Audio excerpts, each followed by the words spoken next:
দান করলে কি বিপদ থেকে বাঁচা যায়? এই বিষয়টি উল্লেখ রয়েছে সহিহ বুখারী গ্রন্থের 1443 নম্বর হাদিসে। আবু হুরায়রা রাদিয়াল্লাহু আনহু হতে বর্ণিত, তিনি বলেন, নবী সাল্লাল্লাহু আলাইহি ওয়াসাল্লাম ইরশাদ করেছেন, কৃপণ ও সদকা দানকারী দৃষ্টান্ত এমন দু ব্যক্তির মতো যাদের পরিধানে দুটি লোহার বর্ম রয়েছে।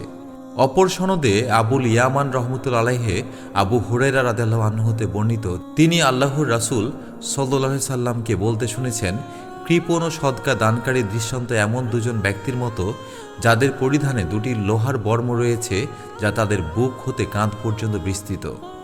দাতা ব্যক্তি যখন দান করে তখন বর্মটি তার সম্পূর্ণ দেহ পর্যন্ত প্রশস্ত হয়ে যায়, এমনকি হাতের আঙ্গুলের মাথা পর্যন্ত ঢেকে ফেলে ও পায়ের পাতা পর্যন্ত ঝুলন্ত বর্ম পদচিহ্ন মুছে ফেলে। আর কৃপণ ব্যক্তি যখন যৎসামান্য দান করতে চায় তখন যেন বর্মের প্রতিটি আংটা যথাস্থানে সেটে যায়। সে তা প্রশস্ত করতে চেষ্টা করলেও তা প্রশস্ত হয় না।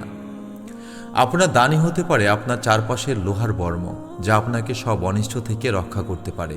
আল্লাহ আমাদের মনকে প্রশস্ত করুন, আমাদের হাতকে প্রশস্ত করুন। আমিন। জাযাকাল্লাহু খাইরান।